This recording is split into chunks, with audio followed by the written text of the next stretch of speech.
Okay, સો છેલ્લે આપણે જે સિદ્ધાંતની ચર્ચા કરી હતી એ સિદ્ધાંતનું નામ છે આનુવંશિકતાનો રંગસૂત્રીયવાદ, જેમાં શટન અને બોવરી નામના બે વૈજ્ઞાનિકોએ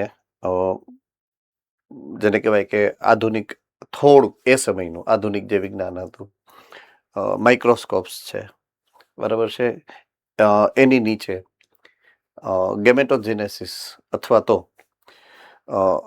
જે આપણા જન્યુઓ છે, જન્યુ જનનની જે પ્રક્રિયા છે, એ જન્યુ જનનની પ્રક્રિયા સમજી, જોઈ, અવલોકન કરી અને એની અંદર થતા ઘટનાક્રમને તમારી સામે મૂક્યો અને એણે કીધું કે આની અંદર રંગસૂત્રો છે અને એ રંગસૂત્ર દ્વારા જ કારકો એક પેઢીમાંથી બીજી પેઢીમાં વહન પામે છે. બરાબર છે. તો આ રંગસૂત્રીયવાદ જે આપણે સમજો છે, બરાબર છે, આની પહેલાના લેક્ચરમાં એટલે કે ગયા લેક્ચરમાં મેં તમને એનું સરનામું આપ્યું હતું કે પેજ નંબર 80, 81 અને 82 ઉપર એ આપેલો છે. આખો વાદ એ તમારી સામે મૂકેલો છે. મેં જે સ્લાઇડની અંદર ઉમેર્યું છે એ ખાલી એના તારણો જ ઉમેરેલા છે, આખું ડિસ્ક્રિપ્શન મેં એની અંદર ઉમેર્યું નથી. એમ હા, મેં સમજાવી તમને બધું દીધું છે, પણ ડિસ્ક્રાઇબ કરેલું મેં મૂકેલું નહોતું. જે આ બધું ડિસ્ક્રાઇબ કરવાનું છે ને એ બધું મેં અંદર બહુ ડિટેલમાં મૂકેલું નથી. એમ બરાબર છે. એટલે આપણે જે સમજ્યા છીએ એ એવી છે કે શટન અને બોવરીએ રંગસૂત્ર જોયા અને રંગસૂત્ર જે મેન્ડલે કારકોનો જે વ્યવહાર સમજાવ્યો છે કે કારકો આ રીતના આમ થાય કે તેમ થાય, same to same mechanism, same to same પ્રકારની ઘટનાક્રમમાંથી આ રંગસૂત્રો પસાર થાય છે. એટલે કારકો રંગસૂત્ર સ્વરૂપે જ એક પેઢીમાંથી બીજી પેઢીમાં જન્યુઓ દ્વારા વહન પામે છે, એવું સૌથી પહેલું ઓબ્ઝર્વેશન આ બંનેએ કરેલું હતું. એની ડિટેલ આપણે અહીંયા સમજી હતી કઈ રીતે એ થાય છે. બરાબર છે. હવે આકૃતિ એમની અંદર બે પ્રકારની આપી છે. તમને બે પ્રકારની આકૃતિ આપી છે. તમે જોશો ને તમારી બુક ખોલીને, એટલે એક આકૃતિ આ છે, ટેક્સ્ટ બુકમાં આગળના પેજ ઉપર આ આપેલી હશે, જુઓ જોઈએ, મળી ગઈ છે. એમાં નીચે એનું હેડિંગ તમે જોશો ને, આકૃતિની નીચે વિશ્લેષણ, રંગસૂત્રોનું વિશ્લેષણ એવું લખેલું છે. મળી ગયું? ઓકે. તો એ શું કામ અહીંયા આપ્યું છે તમને, એ હવે તમને સમજાવું કે એમાં શું આપ્યું છે, તમારે એમાંથી શું સમજવાનું છે. તો આ આકૃતિ રંગસૂત્રોના વિશ્લેષણને સમજાવે છે. અને હવે આપણે સરખાવવાનું છે શું એની સાથે, તો કે કારકોના વિશ્લેષણનો નિયમ. કારકોના વિશ્લેષણનો નિયમ કોને આપ્યો? તો મેન્ડલે. મેન્ડલે શું સમજાવ્યું છે કે જ્યારે જન્યુ જનન થાય ત્યારે જે કારકો જોડમાં રહેલા છે એ એકબીજાથી છૂટા પડી અને જન્યુમાં જાય. Yes or no? એક્ઝેક્ટલી એ નિયમ લાગુ પડે છે જે ઓબ્ઝર્વ કર્યું કોણે? શટન અને બોવરીએ. એ આ આકૃતિમાં દેખાડ્યું છે તમને. વિશ્લેષણનો નિયમ કે સમજાત રંગસૂત્ર ની જે જોડ બની, સમજાત રંગસૂત્રની જોડ, જો યાદ હોય ગઈકાલનું આખું ડિસ્ક્રિપ્શન જે મેં સમજાવ્યું છે, તો જ તમને ખબર પડે કે રંગસૂત્ર જે સમજાત છે, પહેલા તો રંગસૂત્ર એટલે શું, બીજું સમજાત રંગસૂત્ર એટલે શું, અને ત્રીજું સમજાત રંગસૂત્રની જોડ એટલે શું. તો અહીંયા સમજાત રંગસૂત્રની જોડ જ્યારે બને જન્યુજનન દરમિયાન અર્ધીકરણની પ્રક્રિયામાં, તો એ જન્યુજનન દરમિયાન એ વિશ્લેષણ પામે છે, છૂટી પડે છે એકબીજામાં. એટલે પહેલા મેં તમને શું કીધું હતું કે રંગસૂત્ર હોય G1 તબક્કામાં, પછી S તબક્કા પછી G2 આવે ને, એટલે અહીંયા G2 દેખાડ્યો છે તમને, આ G2 છે, એટલે વચ્ચે S આવી ગયો હોય. જો S આવી ગયો હોય તો એના રંગસૂત્ર ડબલ થઈ ગયા હોય. એટલે આ જો રંગસૂત્ર એક અહીંયા ડબલ થઈ ગયું છે, આ એક રંગસૂત્ર છે અહીંયા ડબલ થઈ ગયું છે, આ એક રંગસૂત્ર છે એ ડબલ થઈ ગયું છે, આ એક રંગસૂત્ર છે આ ડબલ થઈ ગયું છે. તમારે જે સમજવાનું છે એ હું તમને દેખાડું છું. રેડી? એટલે રંગસૂત્ર નું સ્વયંજનન અધ વચ્ચે ઓલરેડી થઈ ગયું છે અને આ દ્વિકીય તબક્કો છે 2n. અને એના પછીની જે અવસ્થા છે એટલે કે અહીંયા આ S પછીની, એટલે અહીંયા તમે આ S કરી નાખો તમારી આકૃતિમાં, એટલે તમને ખબર પડે કે અહીંયા તમારે સમજવાનું શું છે. જ્યારે આકૃતિ સમજતા હશો તમારી રીતે ત્યારની વાત છે. બરાબર છે? કર્યું છે આટલું? હવે આની ઉપર 2n, આની ઉપર 2n + 2n કરવાનું છે. 2n + 2n, કારણ કે ડબલ થયા ને, s તબક્કા પછી બેવડાઈ જાય. બરાબર છે. હવે અહીંયા પણ સેમ જ છે, 2n + 2n.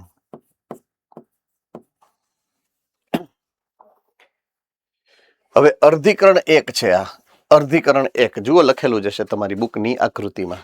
અર્ધીકરણ 1 નું એનાફેઝ. એનાફેઝ એટલે ભાજનોત્તરાવસ્થા. બરાબર છે. તો ભાજનાવસ્થામાં ભાજન તલ બન્યું ને પછી આ નોખા પડે જ્યારે, પછી એક કોષમાંથી બે કોષ બને. છેલ્લે અંત્યાવસ્થા પછી એક કોષમાંથી બે કોષ બને એટલે આ આટલો ભાગ એક કોષમાં જાય છે, આટલો ભાગ બીજા કોષમાં જાય છે. જુઓ, આ ઓબ્ઝર્વ કરવાનું છે તમારે. કર્યું ઓબ્ઝર્વ? હા કે ના? ઓકે. એટલે ઉપરના જે રંગસૂત્ર હતા એ એક કોષમાં ગયા, નીચેના જે રંગસૂત્ર હતા એ બીજા કોષમાં ગયા, છૂટા પડીને એકબીજાથી. હવે અહીંયા તમે જુઓ, આ બે એક જ કોષમાં છે કે નહીં? આ એક અલગ છે, આ બીજું અલગ છે. એક જ કોષમાં છે? એક જ કોષમાં છે. ઓકે. અહીંયા જુઓ, આ કોષમાં જુઓ, બે નોખા છે કે સમાન છે? સમાન. સમજાય છે કે નહીં? રેડી? હવે અહીંયા આ બે છે, પણ અહીંયા જો નોખા છે. આ બે સમાન, આ બે સમાન. એટલે એક બાજુ હરખે હરખા એક બાજુ વયા ગયા, બીજી બાજુ સરખે સરખા બીજી બાજુ વયા ગયા. ડબલ થયા પછી. તો માતૃ પેઢી અને પિતૃ પેઢીના જે કારકો, જે રંગસૂત્રો એક જ કોષમાં હતા ને, એ અર્ધીકરણ દરમિયાન અલગ અલગ કોષમાં વિભાજિત થયા. એટલે માતૃ રંગસૂત્ર હતા એ એક કોષમાં ગયા, પિતૃ રંगसूत्र હતા એ બીજા કોષમાં ગયા. अब समझ में आ रही है बात? यस और नो? है ने? जो आ તમારે જે ઓબ્ઝર્વ કરવાનું છે એ આ ઓબ્ઝર્વ કરવાનું છે. એટલે અહીંયા પિતૃ પેઢી અને માતૃ પેઢીના રંગસૂત્ર એકબીજાથી નોખા પડ્યા છે. તો ભેગા હોય ને, પિતૃ અને માતૃ ભેગા હોય તો તમે એને 2n કહી શકો. બરાબર છે. પણ બેય નોખા હોય એટલે આ એકેય કોષ 2n નથી, આ n છે. અને આ પણ n છે. એકકીય થઈ ગયા, હવે દ્વિકીય નથી. રેડી? એટલે આની પ્લોઈડી મેં તમને લખાવી, n+n. બેયની પ્લોઈડી છે n+n. હવે આ એક n અહીંયા ગયો એટલે આ n થઈ ગયો. આ બીજો n અહીંયા ગયો એટલે આ એકકીય થયું. તમે અહીંયા લખી શકો એને, જ્યાં તમારી બુકમાં સ્થાન મળે તમને ત્યાં. એટલે હવે ચારેય કોષ એકકીય થયા, જે જનન કોષ બનશે તમારા. બરાબર છે. એટલે આવું સમજવાનું છે તમારે આ આકૃતિમાં.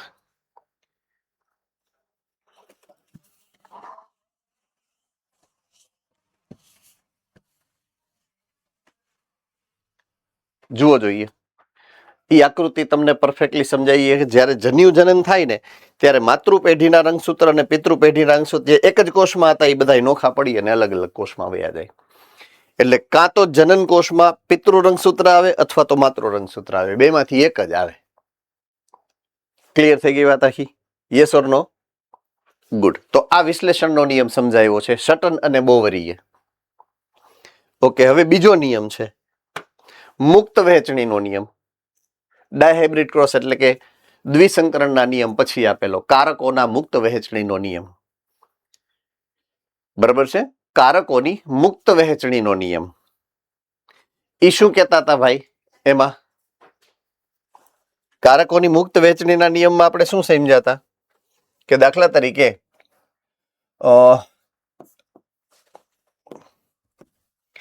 Capital R small r, capital Y small y. બરાબર છે. જે આની પહેલા કેવું હતું? RR YY. એટલે કે કેપિટલ R અને કેપિટલ Y જાતા હતા જન્યુમાં, small r small y small y. એટલે જન્યુમાં સ્મોલ I અને સ્મોલ y જ જાતા હતા. પણ જ્યારે F1 આવશે અને વિષમ યુગ્મિતા આવશે F1 પેઢીની, તો જન્યુઓ 4 પ્રકારના બનશે. Right. Capital R capital Y પણ બને, સ્મોલ આર સ્મોલ વાય પણ બને. એટલે પિતૃ પેઢી વાળા તો છે જ, એ સિવાયના જે પિતૃઓમાં નહોતા એવાય બને, કેપિટલ આર ને સ્મોલ વાય, અને સ્મોલ આર અને કેપિટલ વાય. આવા જન્યુ બિન પિતૃક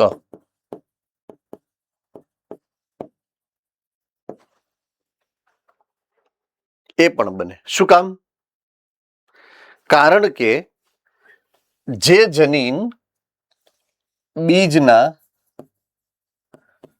રંગનું છે અને જે જનીન બીજના આકારનું છે, એ બંને એના જે કારકો છે, કેપિટલ આર હોય અથવા તો સ્મોલ આર હોય, કેપિટલ વાય હોય અથવા તો સ્મોલ વાય હોય. ઊંધું કર્યું. કેપિટલ વાય અથવા તો સ્મોલ વાય, કેપિટલ આર હોય અથવા તો સ્મોલ આર, એ એકબીજાને આધાર રાખીને એક પેઢીમાંથી બીજી પેઢીમાં નથી જાતા. હારે પણ જઈ શકે અને છૂટા પડીને પણ જઈ શકે, બીજા હારે પણ જોડી બનાવી શકે. એમ આઈ રહ્યું.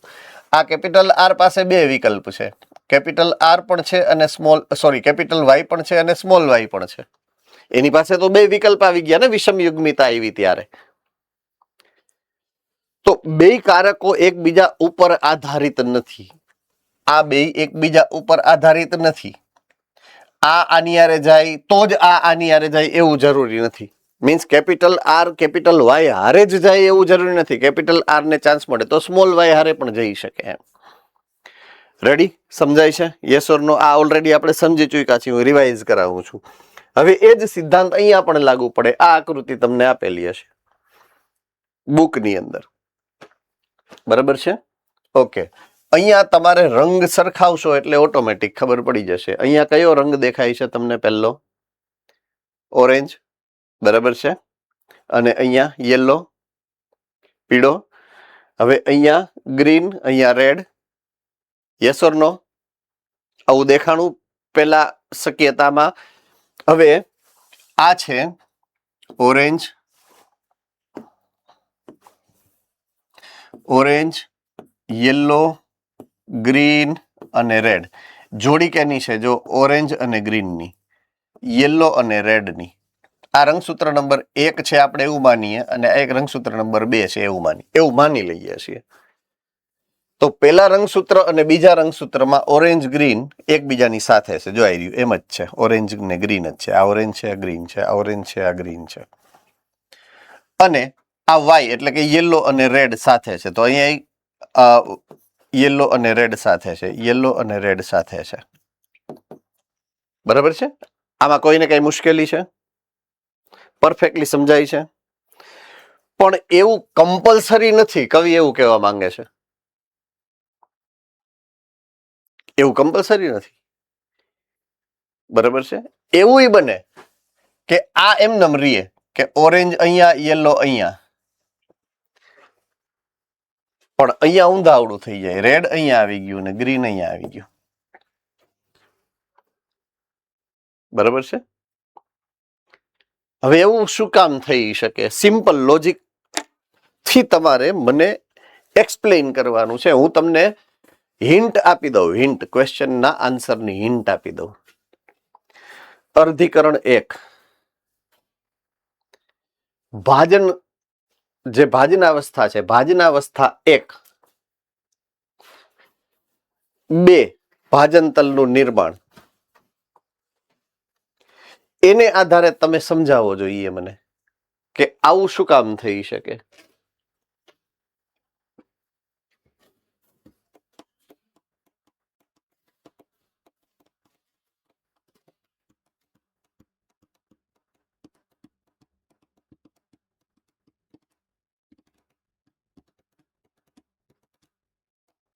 જુનાગઢ.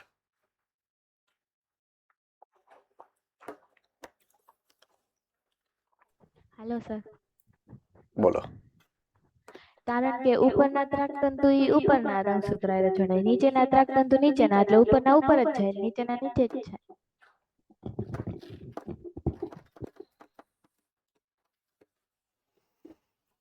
ઓકે, ચાલો.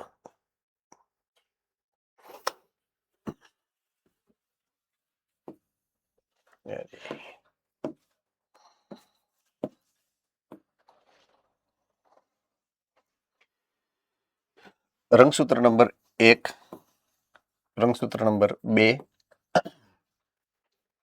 ભાજનતલ નું નિર્માણ સમજાવું તમને. દાખલા તરીકે આ રંગસૂત્ર નંબર 1 છે.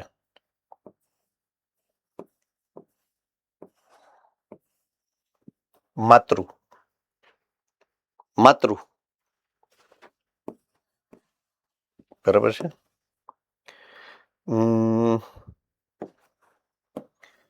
અને આ પિતૃ.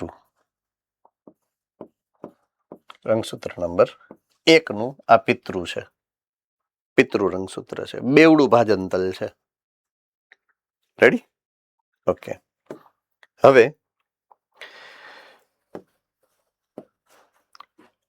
આ રંગસૂત્ર નંબર 2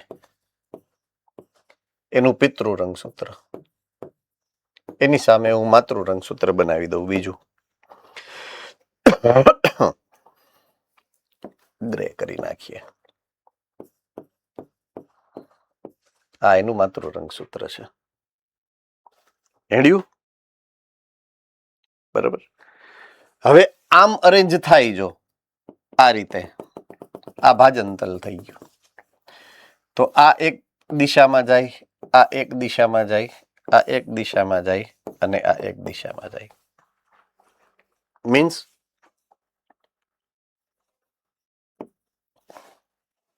આ પિતૃ આ માતૃ આપણે બેમાં હરખું રાખીએ તો પિતૃ આમ અને પિતૃ આમ જાય, માતૃ આમ અને માતૃ આમ જાય છે.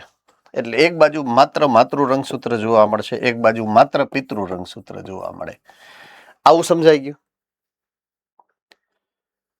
ઓકે.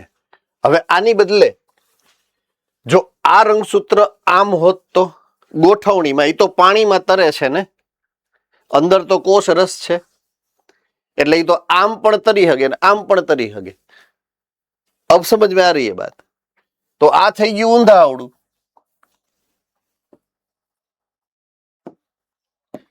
આ આમ થઈ ગયું. દાખલા તરીકે આમ થઈ ગયું. તો હવે આમ બાજુ એક માતૃ અને એક પિતૃ, આમ બાજુ એક પિતૃ અને એક માતૃ. એવું થયું ને? તો ઈ કઈ રીતે ગોઠવાય છે એના ઉપરથી નક્કી થવાનું છે. અબ સમજ में आ रही है बात? પાણીમાં તરતા તરતા કઈ દિશામાં સ્થિર થાય એના ઉપર નક્કી થાય. Simple. I hope I am very clear with this. Yes or no? Okay, good. ચાલો, વેરી વેરી વેરી ઇઝી, બહુ જ સહેલું છે આ એક્સપ્લેન કરવું અને આ સમજવું બંને. બરાબર છે? એટલા માટે એવું કમ્પલસરી નથી કે આ જ પ્રમાણે જાય, આ પ્રમાણે પણ જઈ શકે. એટલે હકીકતમાં છે શું ખબર છે? આમાં જે આકૃતિ આપી છે ને, એ આકૃતિમાં તમે જોશો ને તો આ કોષ છે આવો, અને એમાં આ પોલ છે ને, ધ્રુવ, ઈ આમ છે, આમ આમ છે. એટલે આમ કરી નાખો એટલે મેં જે આકૃતિ તમને સમજાવી એમ. રેડી? તમારે શું ધ્યાનમાં રાખવાનું છે જ્યારે તમે વાંચવા બેસશો? અત્યારે બધું સમજાઈ જશે, બધા આમ જ કરશો, કોઈ આમ નહીં કરો.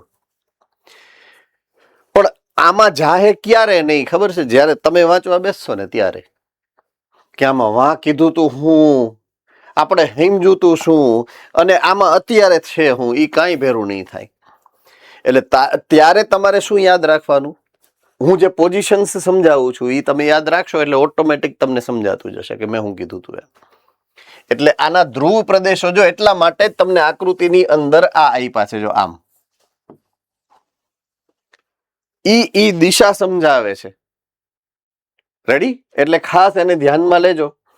તો અહીંયા જે પ્રમાણે એ ગોઠવણી પામશે એ પ્રમાણે એ પણ મુક્ત રીતે વહેંચણી પામે છે. જે પ્રમાણે ગોઠવાશે ને એ પ્રમાણે એની વહેંચણી થાય.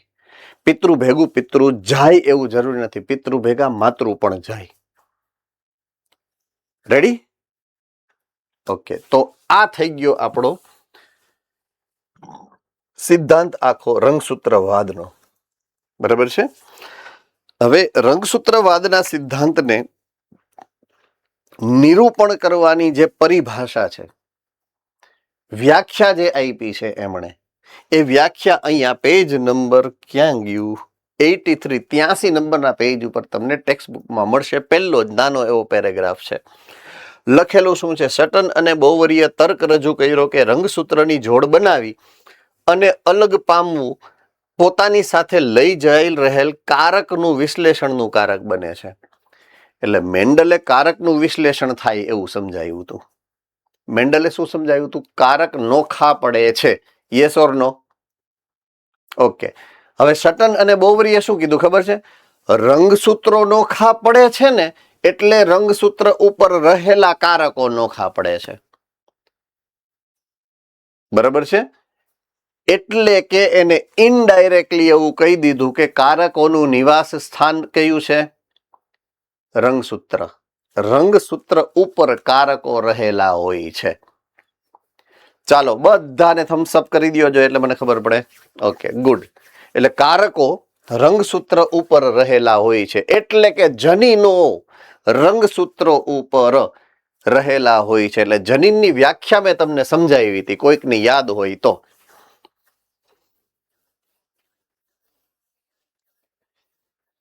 બોલો મોડાસાવાળા બેન.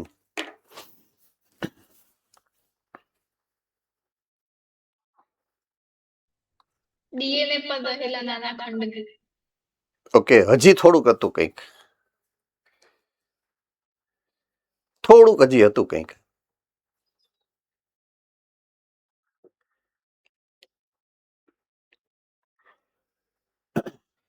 નહીં, જુનાગઢ વાળા બેન નહીં, તમે ઓલરેડી થઈ ગયું છે એકાદી વાર. ઓકે, ભુજ વાળા ભાઈ હાલો બોલો જોઈએ. ડીએનએ ની અંદર આવેલો સૂક્ષ્મ ખંડ કે જે ચોક્કસ લક્ષણની અભિવ્યક્તિ માટેની માહિતી ધરાવે. ઓકે, જે એક કોઈ ચોક્કસ લક્ષણ, એની અભિવ્યક્તિ, એનો કોડવર્ડ એટલે કે સંકેત એટલે કે માહિતી ધરાવે છે. તો કારક એ માહિતીનો સંકેત છે. કારક શું છે? માહિતીનો સંકેત. કોઈ એક લક્ષણની અભિવ્યક્તિનો કોડવર્ડ કારક છે. બરાબર છે. તો એ જ ઈ ક્યાં આવેલો છે? ડીએનએ નો ખંડ છે. એ ડીએનએ ઉપર આવેલો હોય કારક. ફાઇન. ઓકે, હજુ એક કન્ફ્યુઝન થઈ શકે, એક કન્ફ્યુઝન હજી થઈ શકે આપણા મગજમાં. ઉદાહરણ તરીકે હું એવું કહું કે આ એક ડીએનએ છે. પોઈન્ટ સમજો, બહુ સરસ પોઈન્ટ છે. આ એક ડીએનએ છે. બરાબર છે. એક આ બીજો ડીએનએ છે. આ એક જ રંગસૂત્ર બનાવવા માટે જવાબદાર ડીએનએ છે. દાખલા તરીકે આ ડીએનએ માતૃ પેઢીમાંથી તમને મળેલ છે. સેમ ટુ સેમ કોપી એક તમને પિતૃમાંથી મળેલ છે. પિતૃ પેઢીમાંથી એક પપ્પાએ આપી છે, એક મમ્મીએ આપી છે. બરાબર છે. આટલું સમજાય છે. તો હવે આમ લોજિકલી જોવા જાવ તો ડીએનએ ના 4 તંતુ તમારી પાસે છે, કારણ કે ડીએનએ તો બેવડી કુંતલ છે. તો કારક તમે કોને કહેશો? હજુ એક કન્ફ્યુઝન છે આમાં. કારક કોને કહેવાય એમ. દાખલા તરીકે હું એમ કહું કે ડીએનએ નો એક ખંડ એટલે કે અવળો ટુકડો, આ ટુકડો છે એ કોઈ એક લક્ષણ માટેની અભિવ્યક્તિનું, આ માતૃ પેઢીનું અને આ પિતૃ પેઢીનું કારક છે. કારક એ ડબલ હેલિકલ સ્ટ્રક્ચર છે. બેવડું કુંતલમય સ્વરૂપ જ હોય કારકનું. તો કોઈ પણ કારકમાં 2 શૃંખલા છે. આઈ રહી, આ કારક છે તો કારકની પાસે તો 2 શૃંખલા છે ને. કારક પાસે તો 2 શૃંખલા છે ને. સમજાય છે હું જે કહેવા માંગુ છું એ? બે. દાખલા તરીકે હવે હું આ એક જ કારક છે એવું માની લઈએ. અત્યારે આપણે આ એક કારકની વાત કરું છું. એક કારક છે, આ એક કારક છે. બરાબર છે. આ કારક થઈ ગયું આપણી પાસે. એની જે ડીએનએ ની શૃંખલા છે એને હું સીધી કરી નાખું. આ સીધી થઈ ગયા. વળાંક છે ને એને સીધા કરી નાખવું એમ. બરાબર છે, નોખી પાડી દઉં વચ્ચેથી આ. તો આ બે શૃંખલા અલગ છે. હવે તો બે પ્રોટીન નો બનાવે. સમજો, બંને શૃંખલા પ્રોટીન નો બનાવી શકે, બેમાંથી એક જ શૃંખલા પ્રોટીન બનાવે. આટલું ખાલી યાદ રાખશું આપણે. શું કામ થાય એવું એ પછી આના પછીના ચેપ્ટરમાં, કારણ કે આણ્વિક માહિતી આના પછીના ચેપ્ટરમાં છે. પણ હું તમને ખાસ એક સરનામું આપી દઉં છું કે અહીંયા આપણે આ સિદ્ધાંતને મેં તમને યાદ કરાયો તો એ અહીંયા આવ્યો એમ. હું આના પછીના ચેપ્ટરમાં પાછું આ સમજાવીશ આ બધું જ. ત્યારે કહીશ કે ઓલું સમજાયું તું યાદ છે, એ અહીંયા આવ્યું એમ. બરાબર છે. તો માતૃ પેઢી અને પિતૃ પેઢીના બે કારકો તમારી પાસે હોય કોઈ પણ લક્ષણ માટેના. ટોટલ 4 શૃંખલા હોય, કારણ કે બે કારકોની બે શૃંખલા છે. એ બે શૃંખલામાંથી એક જ શૃંખલા સક્રિય હોય, બીજી નિષ્ક્રિય હોય. એટલે પ્રોટીન બેમાંથી એક જ બનાવે શૃંખલા. બરાબર છે. હવે આ જે વાદ છે, આ વાદ રંગસૂત્રવાદ, એણે માઇક્રોસ્કોપની અંદર જન્યુજનનની ઘટનામાં જે કોષ વિભાજન થાય છે એ જોઈ અને સમજાવેલો નિયમ છે. સમજાય છે?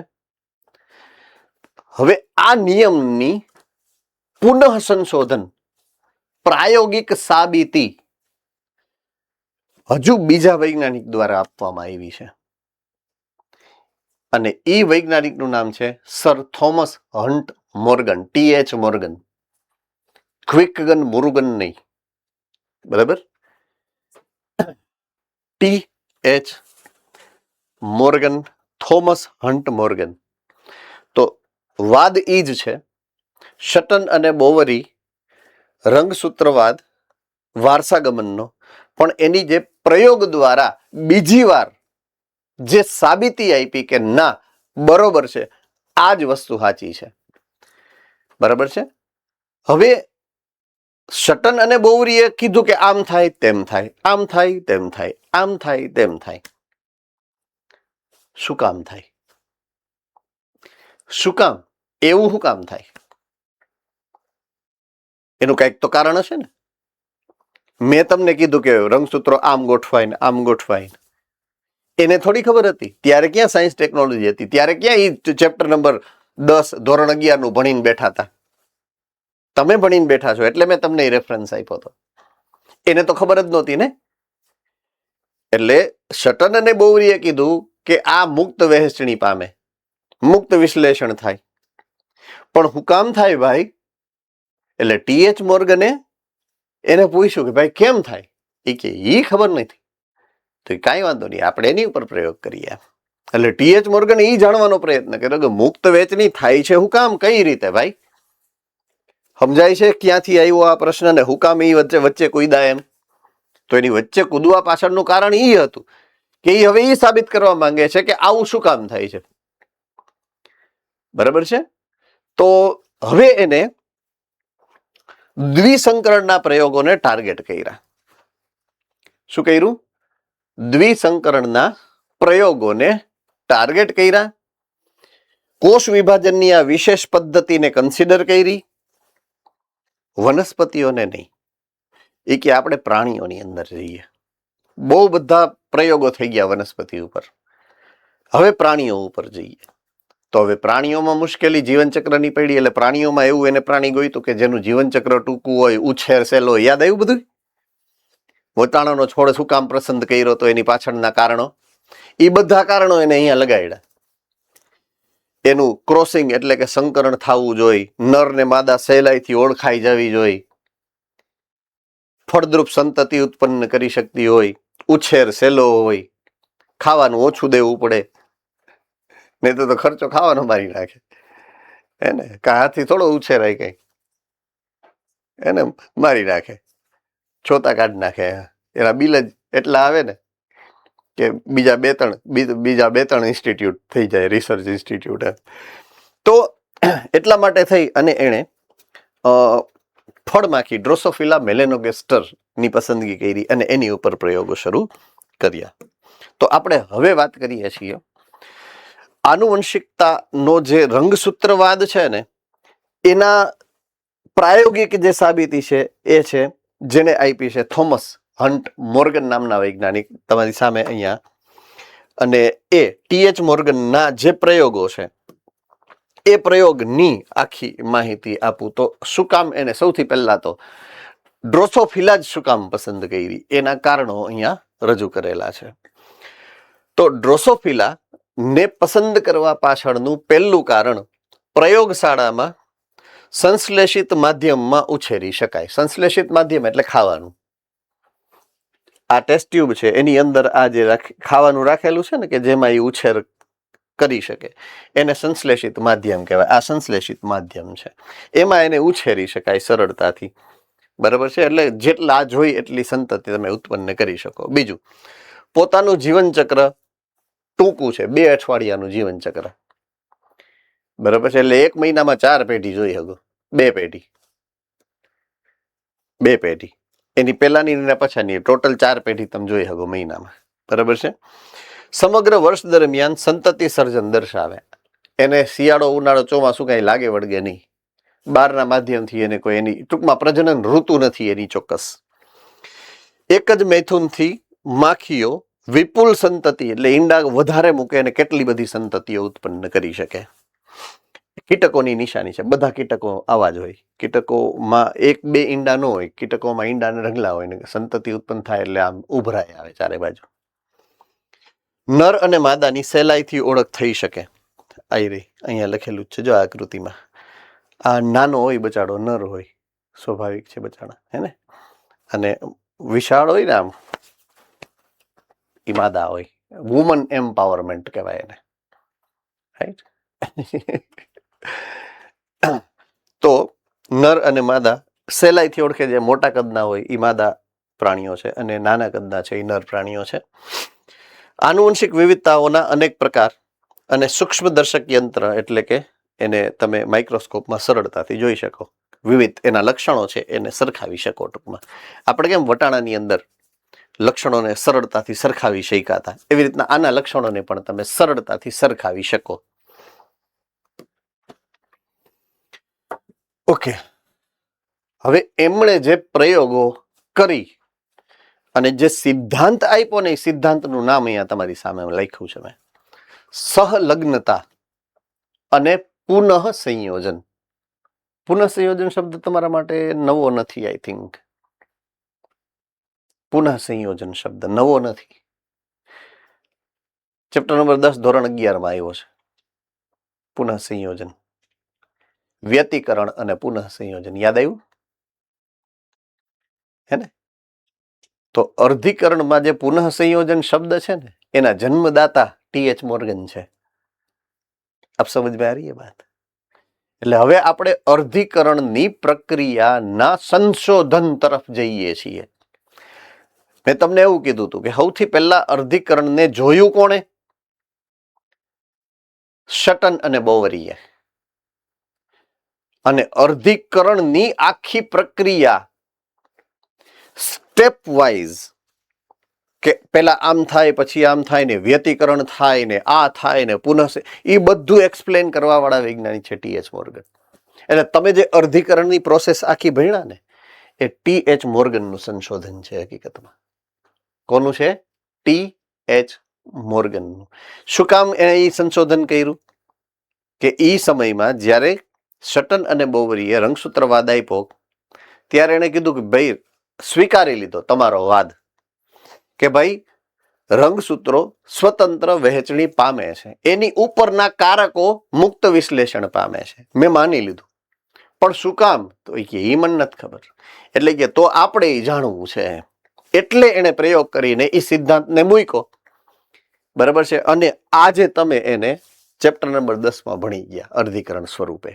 તો એ આખી પ્રક્રિયાનું સંશોધન ટી.એચ. મોર્ગને કરેલું છે. Is it very clear? તો 2 શબ્દની વાત કરું હું. સહલગ્નતા અને પુનઃ સંયોજન એમનેમ નહીં સમજાય. એમનેમ નહીં સમજાય. એટલે મારે તમને એ પ્રયોગ દ્વારા સમજાવવું પડશે. બરાબર છે? હવે તમે ટેક્સ્ટ બુક જોશો એટલે ટેક્સ્ટ બુક ઉપર તમને 2 પ્રયોગો અહીંયા આપેલા છે, ક્રોસ 1 ક્રોસ બી અને ક્રોસ એ. જુઓ, આ ક્રોસ એ છે અને આ ક્રોસ બી છે. ધીસ ઇઝ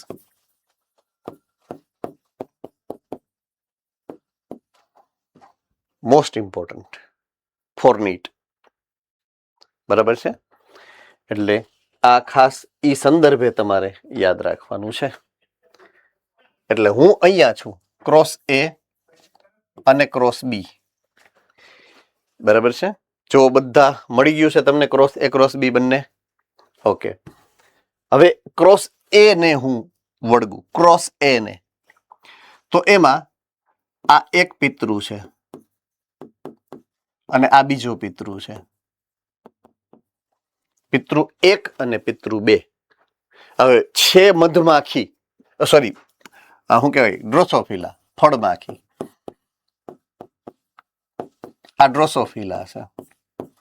તો એક છે અહીંયા, આ અને આ માદા છે અને આ નર છે. ઉપર જે નિશાની આપી છે એ નિશાનીના આધારે હું તમને વર્ગીકરણ કરીને સમજાવી દઉં. એક છે માદા અને એક છે નર. આટલું સમજાઈ ગયું છે પહેલા? Yes or no? ઓકે. હવે એણે આ ઘટનાક્રમ રંગસૂત્રની સાપેક્ષે સમજાવ્યા અથવા તો સમજવાનો પ્રયત્ન કર્યો. એટલે એણે સૌથી પહેલા તો છે ને શ્રેણીબદ્ધ પ્રયોગો કર્યા. બરાબર છે? એણે જે પણ આપણે સમજીએ છીએ અથવા તો સમજવાનો પ્રયત્ન કરીએ છીએ કે રંગસૂત્રો એનું વિશ્લેષણ થાય, આ એક સિદ્ધાંત. અને બીજું, રંગસૂત્ર પરના કારકો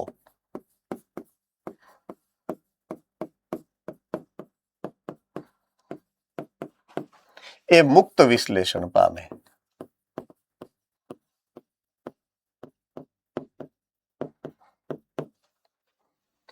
આ શું કામ થાય એમ? હવે પેરેલલ એટલે સમાંતર ટાઈમે.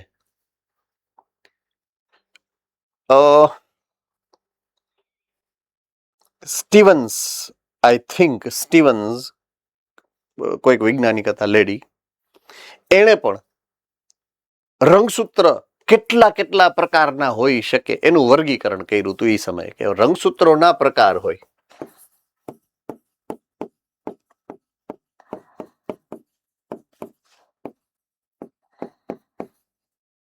બે છે. કોઈને ખબર છે?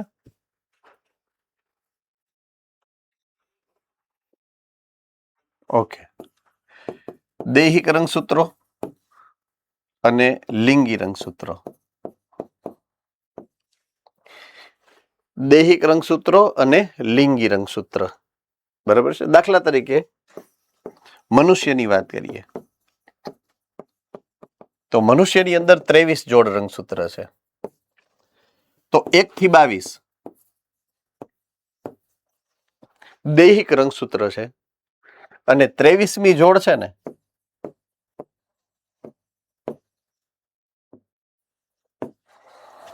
એ લિંગી રંગસૂત્ર છે.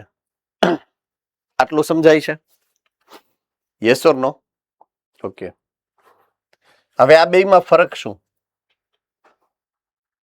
તો આ દૈહિક લક્ષણો માટે જવાબદાર છે.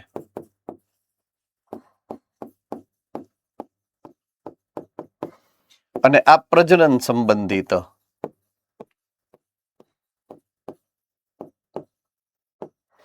લક્ષણો માટે જવાબદાર છે મોટે ભાગે.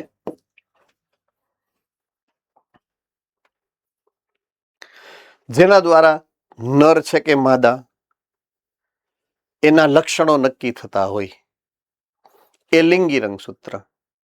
હવે કાળા ધોળા ઊંચા નીચા ઈ જે લક્ષણો છે એ બધા દૈહિક લક્ષણો કહેવાય. જાડા પાતળા ઈ વગેરે વગેરે વોટ્સોએવર. રાઈટ? એટલે બે સ્વરૂપ છે એક દૈહિક રંગસૂત્ર અને એક લિંગી રંગસૂત્ર. આમાં કોઈને કઈ તકલીફ સમજવામાં? Right, okay. હવે સંખ્યાની વાત કરો તો દૈહિક રંગસૂત્રની સંખ્યા વધારે હોય કે લિંગી રંગસૂત્રોની? દૈહિક આ વધુ છે, આ ઓછા છે. તો જ્યારે તમારે ઓબ્ઝર્વેશન કરવું છે અને તારણ બાંધવું છે તો ઓછા છે એનું ઓબ્ઝર્વેશન સહેલું પડે કે વધારે છે એનું ઓબ્ઝર્વેશન સહેલું પડે? ઓછા છે એનું ઓબ્ઝર્વેશન સહેલું પડે. એટલે બેયમાંથી એણે કેના ઉપર પસંદગી ઉતારી છે અભ્યાસ માટે? લિંગી રંગસૂત્ર ઉપર એને પોતે પસંદગી ઉતારી છે કે એવા કારકો અને એવા રંગસૂત્રો કે રંગસૂત્ર લિંગી રંગસૂત્ર અને કારકો એવા કારકો છે કે જે લિંગી રંગસૂત્ર ઉપર આવેલા હોય, એને અનુલક્ષીને એને પ્રયોગો શરૂ કર્યા. ઓકે, હવે વાત કરું હું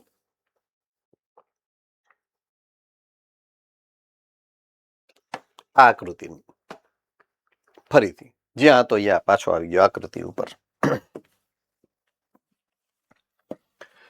શું કામ તમને નર અને માદા આ રીતના આપેલા છે? કારણ કે માદાની અંદર એક્સ એક્સ રંગસૂત્ર હોય, નરની અંદર એક્સ વાય. અહીંયા લખું છું એક્સ એક્સ અને એક્સ વાય. ડ્રોસોફિલામાં પણ એવું જ છે જેવું આપણામાં છે, એક્સ એક્સ એક્સ વાય રંગસૂત્ર. રેડી? આમાં કઈ તકલીફ છે? તો તમે જોશો તો માદાની નીચે બે રંગસૂત્ર છે, નરની નીચે બે રંગસૂત્ર છે. મળ્યા? તો આ પહેલું અને બીજું, આ એક્સ રંગસૂત્ર છે અને આ એક્સ રંગસૂત્ર છે. આ જે છે ને બે એક્સ રંગસૂત્ર ઈ આ છે બે. તો સામે આ એક્સ અને આ વાય છે. ઉપરનું એક્સ છે, નીચેનું વાય છે. समझ में आ रही है बात? ओके, ચાલો હવે હું બોલતો જાઉં છું અને તમારે ઓબ્ઝર્વ કરીને જોવાનું છે. ક્રોસ એ એમાં બે કારકોની વાત સમજાવી છે તમને. એક કારક વાય છે અને એક કારક ડબલ્યુ છે. જુઓ તો મળી ગયું. સામે ક્રોસ બી માં પણ બે કારકોની વાત કરી છે. એક કારક ડબલ્યુ છે ને એક કારક એમ છે. રેડી? ઓકે, ડન છે. તો હવે આપણા મગજમાં આપણે જે એક સ્ટેપ આગળ વધીએ છીએ આ સમજવા માટે, એ ક્રોસ એ માં લિંગી રંગસૂત્ર એક્સ એક્સ અને એક્સ વાય ઉપર રહેલા કારકો વાય અને ડબલ્યુ બે છે. બરાબર? હવે એક નોંધનીય બાબત, ચમત્કાર જે તમારા મગજમાં આવવો જોઈએ ઈ છે કે જે નરની વાત છે, નર એમાં એક્સ ઉપર કારક છે, વાય ઉપર કારક નથી.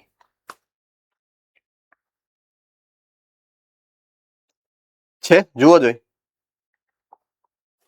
નથી ને? Okay, good. તો ઈ યાદ રાખવાનું છે કે આપણે જે કારકની વાત કરીએ છીએ ને એ કારક એક્સ રંગસૂત્રના કારકો છે, વાય રંગસૂત્રના નથી. આવું યાદ રહેશે? નોરીએ તો રાખવાનું છે, આપણા માટે તો ફરજિયાત છે. હે ને? એક્સ રંગસૂત્ર ઉપરના કારકો છે, વાય રંગસૂત્ર ઉપર ઈ હોય જ નહીં આ કારક. બરાબર છે? ઓકે, ચાલો હવે એને આધારે આ છે ને સમયુગ્મી સ્થિતિ છે. જુઓ જોઈએ. સ્મોલ વાય સ્મોલ ડબલ્યુ છે અને આ વિષમયુગ્મી સ્થિતિ છે. વિષમયુગ્મી સ્થિતિ.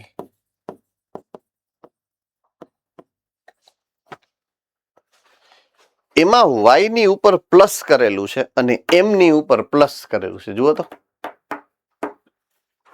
છે ને? મળ્યું? સોરી, ડબલ્યુ ની ઉપર વાય અને ડબલ્યુ ની ઉપર પ્લસ પ્લસ એવી સિગ્નેચર કરે, આમ સાઇન કરેલી છે. વાય રંગસૂત્ર ઉપર તો હોય જ નહીં. ઓકે, હવે પ્લસ શું કામ મૂક્યું છે એનું કારણ સમજાવું તમને. યુઝ્યુઅલી કેવું હોય, જો પ્રભાવી હોય, બરાબર છે, તો એને આપણે કેપિટલ ટી કીધું હતું, અને જો પ્રચ્છન્ન હોય તો એને તમે સ્મોલ ટી કીધું હતું. બરાબર છે. અહીંયા પ્રચ્છન્નને તો તમે સ્મોલ વાય જ કીધું છે, પણ પ્રભાવી માટે આ સ્મોલ વાય ઉપર પ્લસ મૂક્યું છે, કેપિટલ વર્ડને યુઝ નથી કર્યો. હવે એનું કારણ શું છે ખબર છે? કારણ કે એ એક્સ રંગસૂત્ર ઉપર આવેલ છે, વાય રંગસૂત્ર ઉપર નહીં. સમજાય છે? ઓકે, હવે બીજો એક રાજ તમારી સામે મૂકું. X X is equal to માદા અને X Y is equal to નર. આ ખબર છે કે નથી ખબર? ખબર છે ને, નાનપણથી જાણતા આવો છો. તો એક્સ હોય તો માદા હોય એવું જરૂરી નથી, કારણ કે એક્સ તો અહીંયા છે. પણ વાય હોય તો નર હોય એ ફરજિયાત છે. તો એક્સ અને વાય એ બે રંગસૂત્રમાં પ્રભાવી રંગસૂત્ર કોને કહેવાય? એક્સ રંગસૂત્ર કહેવાય કે વાય રંગસૂત્ર કહેવાય? વાય રંગસૂત્ર પ્રભાવી. એક્સ રંગસૂત્ર આખે આખું પ્રચ્છન્ન રંગસૂત્ર છે. આટલું સમજાય? એટલે એની અસર પ્રભાવી હોય, હે ને? પપ્પા બોલતા હોય તો મમ્મી સાંભળે, કરવું હોય તો કરે. પણ મમ્મી બોલતી હોય તો પપ્પાએ કરવું જ પડે, પાછળ જ આવી જાય. એટલો ફરક. આ રંગસૂત્રની અસર છે, હે ને? તો વાય રંગસૂત્ર પ્રભાવી છે, એક્સ રંગસૂત્ર પ્રચ્છન્ન છે. આખું રંગસૂત્ર પ્રચ્છન્ન રંગસૂત્ર છે. આ યાદ રાખો તો એને અહીંયા સરખાવો તો આ કારકો કોની ઉપર કોની ઉપર આવેલા છે? એક્સ રંગસૂત્ર ઉપર આવ્યા છે ને? એક્સ રંગસૂત્ર તો એક્સ રંગસૂત્ર તો આખું કેવું છે? પ્રચ્છન્ન. તો એક કારકને તમે કેપિટલમાં એટલા માટે નથી લખી શકતા, કારણ કે એક્સ રંગસૂત્ર ઉપર છે. એટલે કેપિટલ સંજ્ઞા તમે વાપરી ન શકો ટેકનિકલી. તો તમારે નોખું કેમ પાડવું? એટલે પછી પાછળ આમ ચોકડી મૂકી દીધી. બહુ ઇમ્પોર્ટન્ટ વસ્તુ છે તમારા માટે કે એવું શું કામ. રેડી? આટલું સમજાઈ ગયું છે? Yes or no? Okay, good.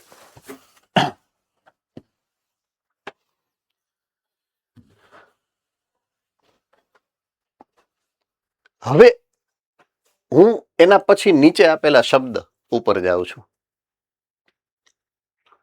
Y એમાં લખ્યું છે પીળો, યેલો. રેડી? ડબલ્યુ ની નીચે લખ્યું છે સફેદ. સફેદ એટલે વ્હાઈટ, ડબલ્યુ. ક્લિયર થઈ ગઈ વાત આખી? શબ્દને યાદ રાખવાની ટ્રીક આપું છું જે કમ્પલસરી છે તમારા માટે. એટલે વાય યેલો પીળો, ડબલ્યુ વ્હાઈટ સફેદ. ક્લિયર થઈ ગયું? એટલે તમને યાદ રહી જશે, સિક્વન્શિયલ. તમારે ગોખવાની જરૂરિયાત ઓછી પડશે એમ. સામે વન્ય પ્રકાર. હાવ નવું આવ્યું, ક્યાંથી આવ્યું કોણ જાણે, ખબર ના પડી એમ. વન્ય પ્રકાર. બરાબર છે? ઓકે, હવે હું તમને એનો અર્થ સમજાવું છું. વન્ય પ્રકાર શબ્દ હું કામ આવ્યો તમારી ઉપર સીધો હું કામ ઠોપી દીધો એમ. ઓકે, હું લક્ષણની વાત કરું. કોઈ પણ લક્ષણ,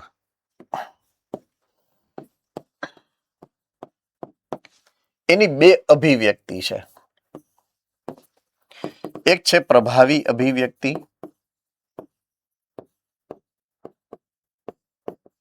અને એક છે પ્રચ્છન્ન અભિવ્યક્તિ. ઉદાહરણ તરીકે છોડની ઊંચાઈ, ઊંચા છોડ પ્રભાવી છે, નીચા છોડ પ્રચ્છન્ન અભિવ્યક્તિ છે. બરાબર છે. તો બે પ્રકારની જે અભિવ્યક્તિ છે એમાંથી ઊંચા હોવું એ પ્રભાવી અભિવ્યક્તિ છે, નીચા હોવું એ પ્રચ્છન્ન અભિવ્યક્તિ છે. આમાં કોઈને કઈ ડાઉટ છે? મેન્ડલે એક સંકરણનો પ્રયોગ જ્યારે કર્યો તો ત્યારે આવું તારણ કાઢ્યું હતું. શેને આધારે કાઢ્યું હશે એ તારણ?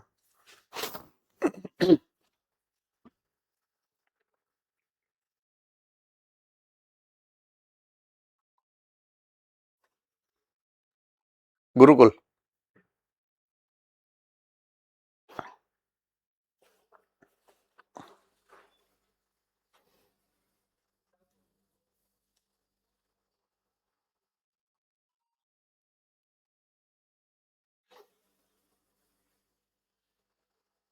વનના ફિનોટાઇપ પરથી. શું પણ કઈ રીતે? F1 ના ફિનોટાઇપ ઉપરથી એને ઓબ્ઝર્વ શું કર્યું એમ? વધારે બધા છોડ ઊંચા છે. ઓકે, હવે જો હું નીચે લખું છું એ બરોબર લખું છું તું જોઈને કહેજે. વસ્તીમાં વધુ પ્રમાણમાં જોવા મળતું લક્ષણ. બરાબર છે. વસ્તીમાં વધુ જોવા મળે એ પ્રભાવી, ઓછું જોવા મળે એ પ્રચ્છન્ન. રેડી છે? હા. ગુડ. હાલો હવે એના ઉપરથી હું આગળ વધું છું. પ્રાકૃતિક વાતાવરણમાં કોઈ એક નિવસન તંત્રની વાત કરું. સિટી, ગામડું નહીં, જંગલ, દરિયો, નદી, સરોવર એની વાત કરું છું હું. અહીંયા જે સજીવો જોવા મળે છે એને વન્ય સજીવો કહેવાય. શું કહેવાય? વન્ય સજીવો. વન્ય સજીવોમાં જે વધારે જોવા મળે, પ્રભાવી વધારે જોવા મળે, એટલે એને નામ આપ્યું વન્ય પ્રકાર. ક્લિયર? વન્ય પ્રકાર ઇઝ ઇક્વલ ટુ પ્રભાવી. શું કામ? કારણ કે ઈ સામાન્ય રીતે નિવસન તંત્રમાં વસ્તીમાં વધારે જોવા મળે છે, એટલે વધારે ફેલાયેલું છે, એટલે વન્ય પ્રકાર કહેવાય.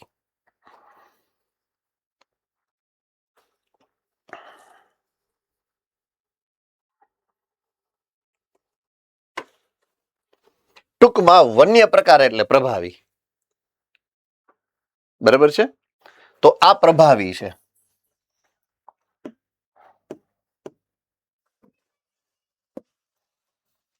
આ છે ને એ પ્રભાવી છે, વન્ય પ્રકાર. પણ એ લક્ષણ કયા છે એ દેખાડેલા નથી. અહીંયા આપેલ નથી કે લક્ષણ કયા.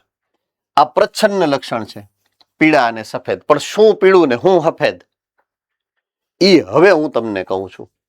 હવે હું એના લક્ષણ, એના જીનોટાઇપ અને ફિનોટાઇપ ઉપર આપણે વાત કરીએ કે એણે જે જીનોટાઇપ અને ફિનોટાઇપ લીધા છે ક્રોસ એ અને ક્રોસ બી માં.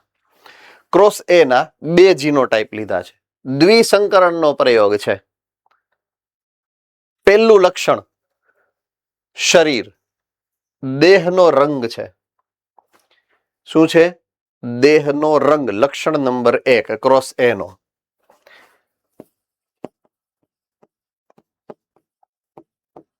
આ પહેલું લક્ષણ. કાં તો પીળા રંગનું શરીર હોય અથવા તો બદામી રંગનું શરીર હોય. આ રહ્યું. કાં તો પીળું હોય અને કાં તો બદામી હોય. બે લક્ષણ હોઈ શકે એના. દેહના રંગની અભિવ્યક્તિ બે પ્રકારની છે. કાં તો દેહનો રંગ પીળો છે અથવા તો દેહનો રંગ બદામી છે. ક્લિયર થઈ વાત આખી? યસ ઓર નો? બીજો આંખનો રંગ છે. બીજું જો આઈ રહ્યું, સફેદ આંખ અને લાલ આંખ. આંખનો રંગ છે. આ બીજું લક્ષણ છે. તો કાં તો સફેદ આંખ છે અથવા તો લાલ આંખ છે. એટલે આ બે લક્ષણ ને લઈ અને એને પ્રયોગ કર્યા છે. ઓકે, હવે પીળા શરીર માટે પોઈન્ટ સમજવાનો, યાદ રાખવા માટે, પીળા શરીર માટેનો જીનોટાઇપ આઈ રહ્યો સ્મોલ વાય. સફેદ આંખ માટેનો જીનોટાઇપ સફેદ આંખ WW. આ બંને પ્રચ્છન્ન લક્ષણ છે. પીળું શરીર પ્રચ્છન્ન લક્ષણ છે, સફેદ આંખ પ્રચ્છન્ન લક્ષણ છે. જીનોટાઇપ છે small y, small w. Cross A માં પહેલા નંબરની માદા માખી એના લક્ષણ હશે. જુઓ તો ક્રોસ એ માં, રેડી? ઈ માખી આવી રહી, આ ગુડાણું, આ માખું ઈ હે, બરાબર? હવે એની સામે એના જે નરના લક્ષણ છે, બદામી દેહ છે, બ્રાઉન, લાલ આંખ છે, બદામી દેહ છે, લાલ આંખ છે, રેડી? તો એવી નર માખી છે જેનું પ્રકાર છે વન્ય પ્રકાર, મીન્સ બદામી શરીર પ્રભાવી લક્ષણ છે આઈ રહ્યું. હવે આમાં આવ્યું છે y પ્લસ પછી 0 આવે, એક જ y પ્લસ છે, બે નથી, એટલે આમાં પ્રિન્ટ મિસ્ટેક છે, બરાબર છે?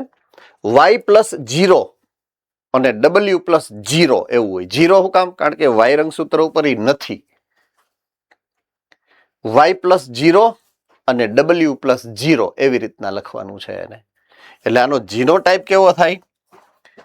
y પ્લસ o અને w પ્લસ o આવો થાય, જે દર્શાવે છે નરની અંદર વન્ય પ્રકારના લક્ષણો, પ્રભાવી લક્ષણો. પ્રભાવી લક્ષણ શું છે?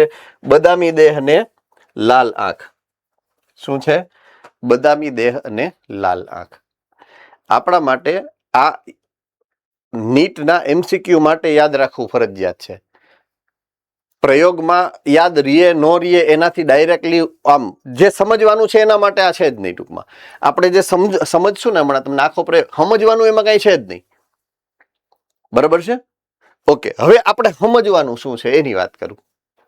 આ તો ગોખવાના મુદ્દાઓ હતા, મેં જે તમારી સામે અત્યારે મૂક્યા એ બધા ગોખવાના મુદ્દાઓ છે. સમજવાનો મુદ્દો શું છે કે એણે કર્યો છે દ્વિસંકરણનો પ્રયોગ. શું કર્યો છે? મેન્ડલ નો દ્વિસંકરણનો પ્રયોગ.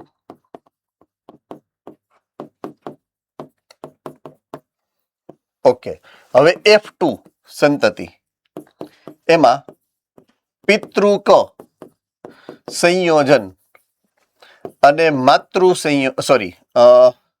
પુનઃ સંયોજન એવી સંતતિનું પ્રમાણ મેં તમને એક વખત પર્સન્ટેજમાં ગોતવાનું, ગણવાનું કીધું હતું, અને આપણને જે મળ્યું હતું એવું કંઈક હતું 62.7 કે 62.3 હતું, અને આ હતું કંઈક 37.3 કે 7 એવું કંઈક હતું. જુઓ તો તમને યાદ હોય તો પાછું આવું કંઈક હતું. 62.5 ને 37.5. ઓકે, આવું કંઈક આવ્યું હતું. જ્યારે F2 સંતતિ પ્રાપ્ત થઈ એટલે કેપિટલ ટી એ હતી 25%, કેપિટલ ટી સ્મોલ ટી આ હતી 50%, અને સ્મોલ ટી હતી એ હતી 25%. હવે આમાં F2 ની જ્યારે હું દ્વિસંકરણની વાત કરીશ, દ્વિસંકરણની, ત્યારે ગોળ પીળા, પછી ગોળ લીલા, પછી ખરબચડા પીળા અને ખરબચડા લીલા, આવી વાત કરી હતી આપણે. 9, 3, 3, 1 તો 16 માંથી 10 એવા હતા આ અને આ જે પિતૃક સંયોજનો હતા, અને 16 માંથી 6 એવા હતા કે જે નવા સંયોજનો હતા. એની હું વાત કરું છું, F1 ની નહીં, F2 ની વાત કરું છું. પિતૃક સંયોજનો 62%, પુનઃ સંયોજન 37.5% હોવું જોઈએ. જ્યારે પ્રયોગના અંતે મને જે મળશે એને હું ટકાવારીમાં કેલ્ક્યુલેટ કરું તો ઈ આટલું મળવું જોઈએ. આટલું સમજાય છે કે નથી સમજાતું? હા કે ના કયો જોઈએ? ઓકે. હવે હું જાઉં છું પાછો. મને ઘડીએ આમ પાછું જવાની બહુ મજા આવે છે, ખબર નહીં શું કામ. અહીં આવી ગયો પાછો. આ થઈ F1 પેઢી.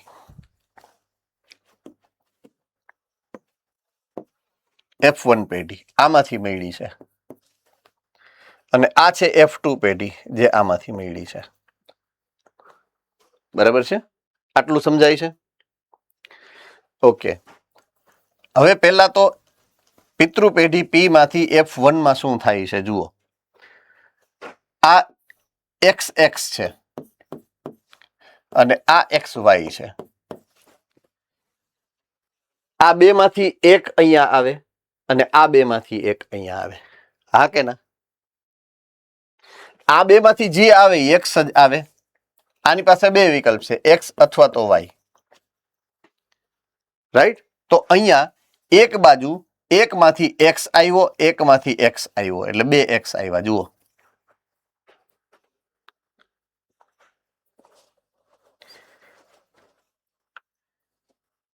આ X છે, આ X છે, આ X છે, આ Y છે. આનો એક X અહીંયા મૂક્યો, X અહીંયા મૂક્યો. જો આવી રહ્યું આ X છે ને એ મેં ઉપાડી અને અહીંયા મૂકી દીધો અને આ X છે ને ઉપાડીને અહીંયા મૂકી દીધો. હવે સમજાય છે શું કર્યું છે એ? રેડી? ઓકે. હવે અહીંયા X ને Y છે તો આ X છે ને એ મેં અહીંયા મૂક્યો છે X ની જોડે અને આ Y છે એને અહીંયા બીજા X ની જોડે મૂક્યો છે. अब समझ में आ रही है क्या बात है वो पूरी?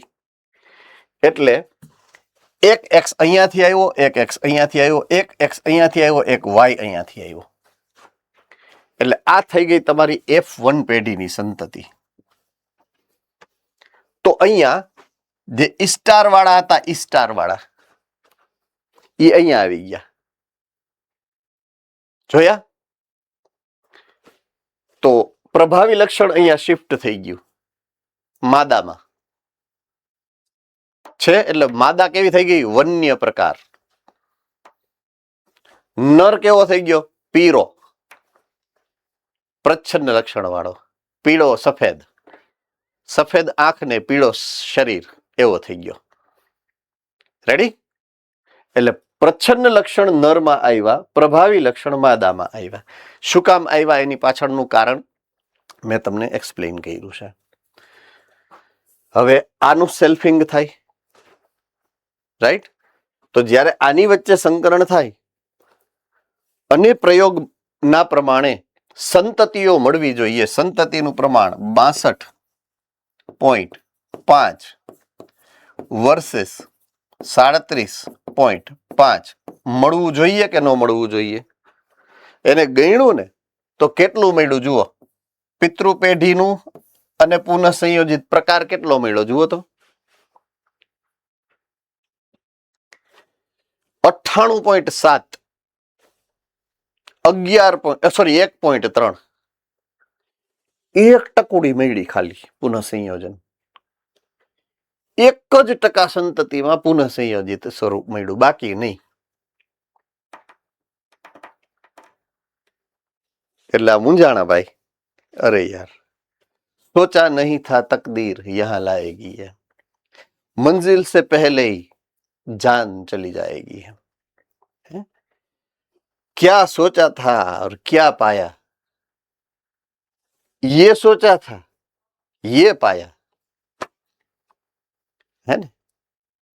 નિરાશ નો થયા હો ભાઈ, સહેજે નિરાશ નો થયા.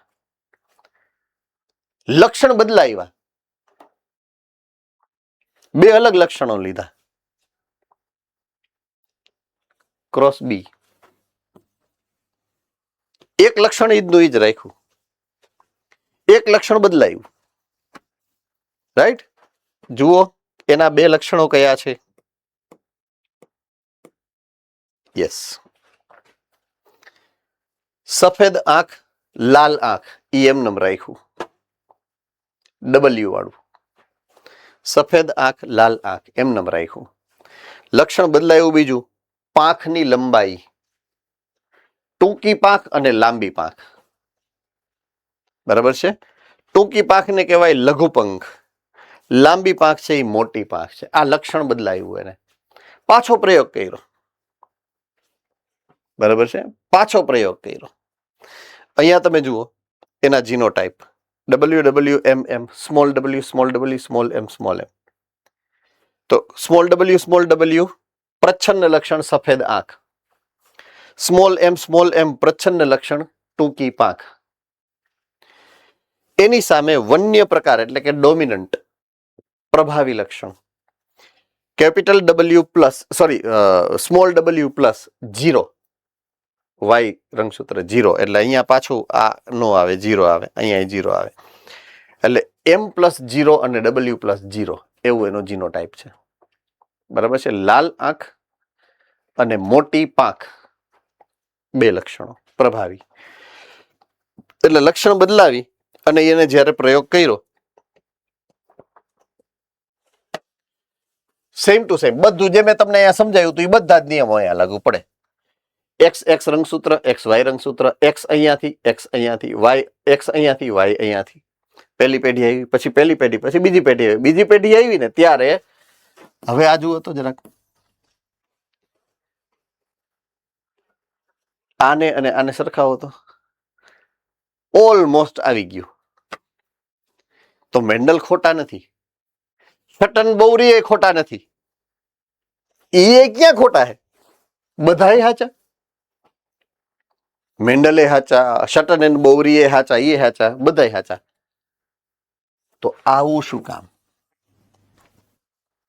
આવું શું કામ થયું હશે? એટલે એને કેટલું બધું વિચાર્યું, કેટલું બધું સંશોધન કર્યું. બરાબર છે. એનું મૂળ સંશોધન હતું ને એ હતું કારકોનું સ્થાન નક્કી કરવું. કોઈ પણ રંગસૂત્ર કે ડીએનએ ઉપર કોઈ પણ લક્ષણનું કારક કયા લોકેશન, કયા સ્થાન ઉપર આવે ને એટ ધી એન્ડ એને સંશોધન ઈ કરી નાખ્યું.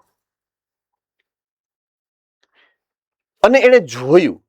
સમજો તમારે જે ઓબ્ઝર્વ કરવાનું છે ડિસ્ટન્સ એટલે અંતર. બે કારકો વચ્ચેનું અંતર ક્રોસ એ અને ક્રોસ બી નું સરખાવો તો તમને આકૃતિમાં દેખાશે. જો આ બે વચ્ચેનું અંતર અને આ બે વચ્ચેનું અંતર જુઓ તો કોણ નજીક છે અને કોણ દૂર છે. તો ક્રોસ એ માં બે કારકો એકબીજાથી નજીક છે, હા કે ના? ક્રોસ બી માં બે કારકો એકબીજાથી દૂર છે, હા કે ના? ઓકે. તો આપણે એવું તારણ કાઢી શકીએ ને જો જનીન અથવા તો કારક એકબીજાથી નજીક હોય ને તો પુનઃ સંયોજન ન થાય. રેડી? જો દૂર હોય ને તો પુનઃ સંયોજન થાય. યસ ઓર નો? આ એનું તારણ. હવે ઈ જ તારણ હું સરળ રીતે સમજાવવાનો પ્રયત્ન કરું તમને. સમજાય જ જશે, એમાં કઈ અઘરું નથી. એમ ટૂંકમાં કવિ એવું કહેવા માંગે છે અહીંયા, ભલે જે હોય તે. દાખલા તરીકે અર્ધીકરણ 1 સમજો. અર્ધીકરણ 1 પૂર્વાવસ્થા 1 ઝાયગોટીન, પેલા લેપ્ટોટીન, પછી ઝાયગોટીન, પછી પેકાઇટીન. પેકાઇટીનની લાક્ષણિકતા કયો તો મને. જુનાગઢ.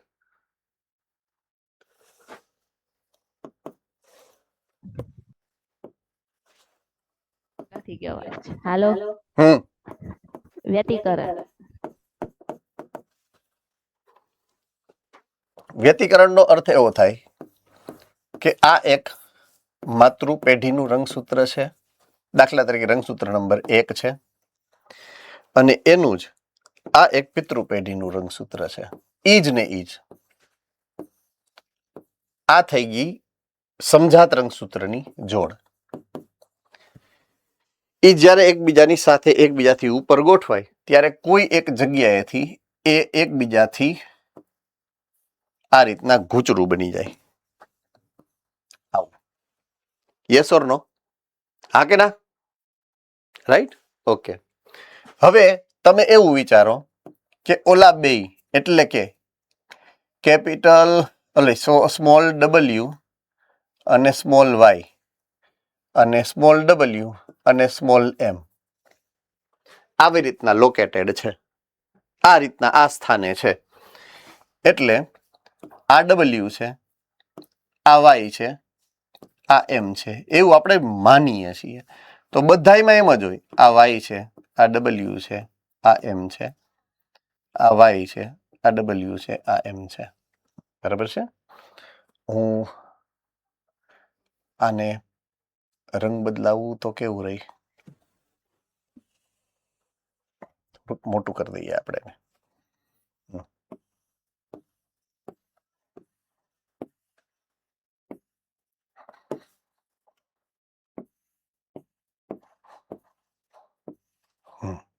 ઓકે.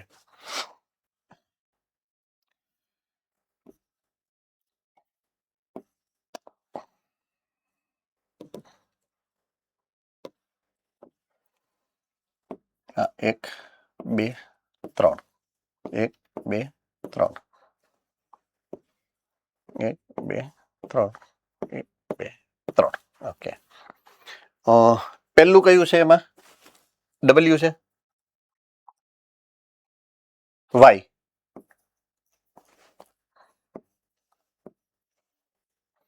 અને બીજું છે ડબલ્યુ. ત્રીજું છે M. Okay. Y Y W W M. Right? વ્યતિકરણ અહીંયા થયું, દાખલા તરીકે આ જગ્યાએ થયું અહીંયા. એટલે આ ભાઈ સોરી આ ભાઈ અહીંયા ઉતરા મેદાનમાં, આ ભાઈ આ મેદાનમાં ઉતરા. એટલે આ વાય અહીંયા આવી ગયું, આ ડબલ્યુ અહીંયા આવી ગયું, આ વાય અહીંયા આવી ગયું, આ ડબલ્યુ અહીંયા આવી ગયું. હવે સમજાણું? ઓકે. હવે આ અહીંયાથી છૂટું પડી ગયું એટલે આ અહીંયા હાંધો લાગી જાય. બરાબર છે? આમ થઈ ગયું. આમ. તો આ જો વ્યતિકરણ થઈ ગયું, અહીંયા વ્યતિકરણ થયું તો વાય ને ડબલ્યુ હારે ને હારે રહ્યા કે નહીં? અહીંયા હતા જો હારે. બરાબર? અને અહીંયા હારે જ રહ્યા, વ્યતિકરણ થઈ ગયું તોય. પણ વાય ને ડબલ્યુ અને એમ ઉપર હારે હતા વ્યતિકરણ પહેલા, પણ વ્યતિકરણ પછી છૂટા પડી ગયા. શું કામ? દૂર છે એટલે વ્યતિકરણમાં એનો ચાન્સ લાગી જાય, એની પોસિબિલિટી વધી જાય. સિમ્પલ. સમજાય છે? વ્યતિકરણમાં એનો ચાન્સ લાગી જાય એવી પોસિબિલિટી વધી જાય. શું કામ? એની ડિસ્ટન્સને કારણે, એના અંતરને કારણે. વ્યતિકરણ તો રેન્ડમલી ગમે ત્યાં થઈ શકે ને, પણ જો જનીનની વચ્ચેનું અંતર વધારે છે તો એનો ચાન્સ પહેલા લાગી જાય. જનીન વચ્ચેનું અંતર ઓછું હોય તો હવે અંતર હોય જ નહીં તો આ પહેલું પેઢું એ જનીન છે ને આ બીજું જે ઓલું પેઢું છે એ બી જનીન છે. આ બે વચ્ચે અંતર જ નથી તો બે જોડાયેલા કહેવાય. જો એ બે જોડાયેલા છે ને તો એવી શક્યતા હોય કે પેઢી દર પેઢી લગભગ સાથે જ જાય. એમાં તો 1000 કે 1,00,000 વાર વ્યતિકરણ થાય ત્યારે એવી શક્યતા હોય કે બે છૂટા પડે. તો પેઢી દર પેઢી હારે જ જાતા હોય. સમજાય છે કે નહીં? સાથે લગ્ન જોડાયેલા, સાથે જોડાયેલા. હાવ ઓછું અંતર જ નહીં બે જનીનો વચ્ચે. તો જો સહલગ્નતા હોય ને તો પુનઃ સંયોજન ન થાય, અને પુનઃ સંયોજન થયું ને તો એ સહલગ્ન ન હોય. એટલે બે સિદ્ધાંતો આપ્યા એને. જો જનીન વચ્ચે અંતર છે તો શું, અને જો અંતર નથી તો શું? અંતર નથી તો સહલગ્ન જનીનો જે પેઢી દર પેઢી એકી સાથે જ વહન પામે. પિતૃ સંયોજનો. અને જો જનીન વચ્ચે અંતર છે તો વ્યતિકરણમાં નોખા પડી જાય. અને પુનઃસંયોજન બનાવે. તો આવા બે સિદ્ધાંતો એને આ રીતે રજૂ કર્યા છે, સહલગ્નતા અને પુનઃસંયોજન દ્વારા. બરાબર છે? આમાં કોઈને કઈ ડાઉટ? પક્કા? All right. તો હવે આના વિશે ડિટેલમાં ચર્ચા હવે આના પછીના લેક્ચરમાં કરી શકશું. 1 ને 5 થઈ ગઈ છે, 5 મિનિટ વધારે થઈ ગઈ છે. બરાબર છે? સો ફરીથી એક વખત આની ચર્ચા કરી અને ટેક્સ્ટ બુકનું આખું મટીરિયલ તમારી સામે મૂકીશ અને જનીનો વચ્ચેના અંતરની સંકલ્પનાને પાછી એક વખત જોઈ લઈશું આવતીકાલના લેક્ચરમાં. ડન છે? ચલો, I C you letter tomorrow. એક વખત નજર ફેરવી નાખવાની છે. ઇમ્પોર્ટન્ટ છે, નીટ માટે ઇમ્પોર્ટન્ટ છે, આવશે જ પ્રશ્ન એટલો ઇમ્પોર્ટન્ટ છે. બરાબર? Fine, okay.